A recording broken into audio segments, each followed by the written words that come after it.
안녕하십니까. 매일 한 문제 강좌입니다. 저는 랜드스쿨에서 민법 강의를 맡고 있는 양민입니다. 제가 오늘 다룰 문제는 22의 민법 기출문제 중에서 63번 유치권에 관한 문항이 되겠습니다. 63번 설문을 먼저 보시겠습니다. 동일한 건물에 대하여 서로 다른 사람이 저당권과 유치권을 각각 주장하는 케이스의 경우에 다음 중 틀린 설문을 고르십시오. 자, 여기 보시겠습니다. 갑의 사우나 건물 위에, 예컨대 사우나 건물에 A가 저당권을, B가 공사대금 채권에 대해서 유치권을 행사하는 경우에, 얘는 저당권을 가지고 있고 얘는 유치권을 가지고 있고 각각 다르죠. 저당권은 점유를 안 해도 되지만 유치권은 물건을 뭐 해야 돼요? 점유를 해야 됩니다. 점유. 그래서 유치권은 점유가 생명이고 저당권은 등기가 생명입니다. 자, 근데 이 점유가 언제 이루어졌느냐? 물건에 대한 점유가 언제 이루어졌느냐? 이것이 유치권에서 중요한 비중을 차지하는데 그 부분에 관한 중요한 판례 문제입니다. 자, 먼저 1번. 건물의 점유는 유치권의 성립요건이다. 성립요건이고 존속요건이다.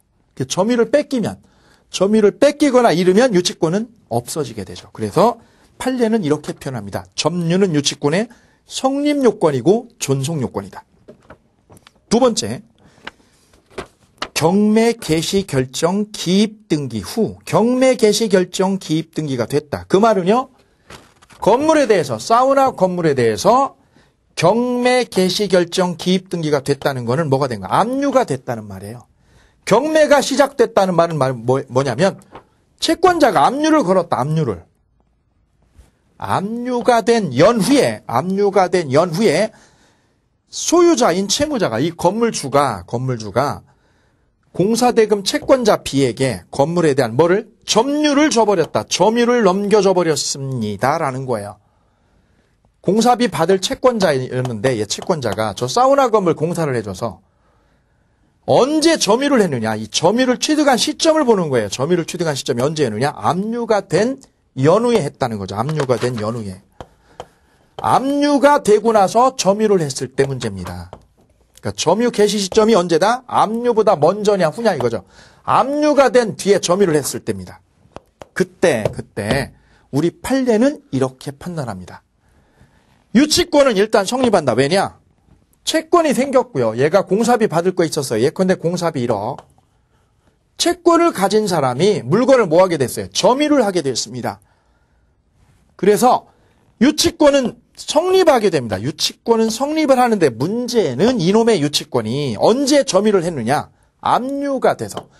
경매가 개시가 돼서 압류가 된 다음에 점유를 했기 때문에 유치권이 성립은 하는데 이 유치권이 제대로 된 유치권이 아니라 반쪽짜리 유치권에 불과하다는 거예요. 그래서 이 유치권은 반쪽이기 때문에 경락인에게 이 건물, 사우나 건물을 경락받은 경락인에게는 세주인이죠. 사우나 건물을 경매로 인수한 경매 처분으로 인수한 경락인에게는 이 사람이 유치권을 주장을 못한다. 왜? 반쪽이라서. 왜 그러냐면 우리 판례 입장은 이런 거예요. 자, 경매가 개시될 때는 경매가 개시가 만약에 5월 1일이었다고 봅시다. 5월 1일 날 경매가 개시가 됐습니다. 그때는 얘가 점유를 안 했단 말이에요. 점유한 건 언제냐? 경매가 되고 난 후입니다. 5월 1일 이후 예컨대 12월 달에 얘가 12월 달에 점유를 했다. 경매는 이때 시작이 됐습니다. 5월 1일 날. 그러면 낙찰받는 낙찰자 입장에서는 5월 1일 현재 이 사우나를 인수받을 때에 5월 1일 현재는 이 건물에는 뭐가 없어요. 유치권이 성립하지 않은 건물이에요. 유치권이 있다고 생각을 전혀 못하고 있습니다. 왜 못하느냐면 얘가 뭐를 안 해서 점유를 아직 안 하고 있으니까. 이때 한 거니까. 따라서 경매가 개시될 이 시점에 경매가 개시돼서 압류가 들어온 이 상황에서는 얘는 채권을 가지고 있는 거지 유치권 아직 못 가졌어요. 따라서 얘는 이 공사대금 1억이라는 거를 얘가 인수한다는 예상을 전혀 하지 않고 있다는 거예요. 그래서 얘가 12월 달에 뒤늦게 점유를 했다.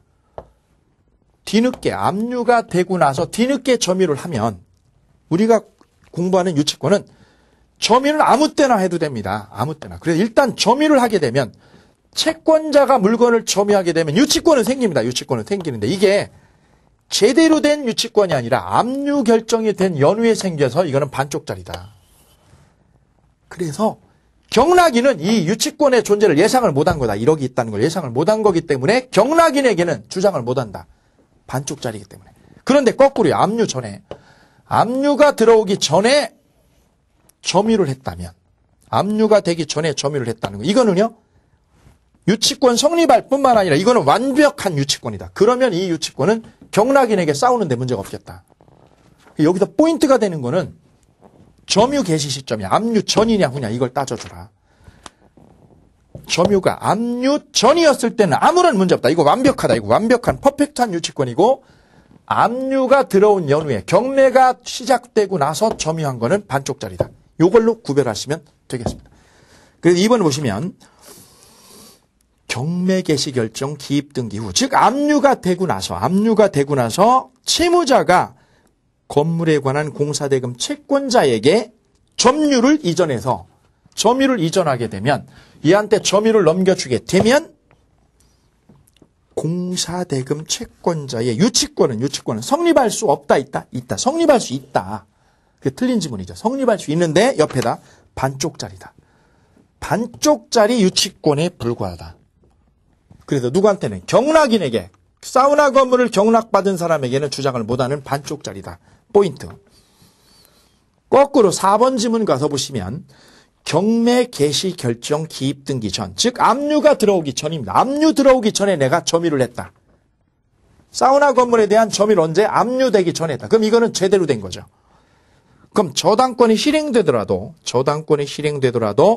그의 채권이 완죄될 때까지 매수인이 누굽니까? 경락인입니다. 경락인에게 거절할 수 있다. 유치권 주장할 수 있다는 얘기죠. 언제 한 거니까? 압류 전이면. 이건 완벽한 거다. 지금 대칭이 되는 거죠. 2번하고 4번이 대칭되는 판례입니다. 그 다음 3번 보시면 건물에 대한 임차 보증금 반환 청구권. 보증금 반환 청구권은 건물로부터 발생한 채권이 아니고 그래서 유치권의 목적이 되지 않는다. 보증금 반환 청구권, 권리금 반환 청구권도 마찬가지. 그래서 보증금이나 권리금에 대한 반환 청구권에 대해서는 유치권을 주장할 수 없다는 게 우리 판례 입장입니다. 그 다음 5번 보시면 유치권자에게는 우선 변제권이 인정되지 않는다. 유치권자에게는 세 가지가 없습니다. 우물물이 없습니다. 우가 뭐냐면 우선 변제권. 두 번째는 물상대위도 없고 그 다음 세 번째는 유치권에 의한 물권적 청구권. 세 가지가 유치권자에게 없습니다. 이게 유치권이 갖는 고유한 특성. 물이 없다. 그래서 유치권에 대해서 잘못된 지문은 2번 지문이 되겠습니다. 2번 지문의 논의의 핵심은 압류 후냐 전이냐가 포인트인데 점유를 언제 얻었다면 압류가 되고 난 뒤에 건물에 점유를 했다니 이거는 유치권 성립은 된다 이거죠. 성립은 되는데 반쪽짜리라는 거. 여기에 포인트를 맞추시면 무난하게 문제의 정답을 찾아낼 수 있겠습니다. 이렇게 해서 매일 한 문제 강좌를 마치겠습니다. 감사합니다.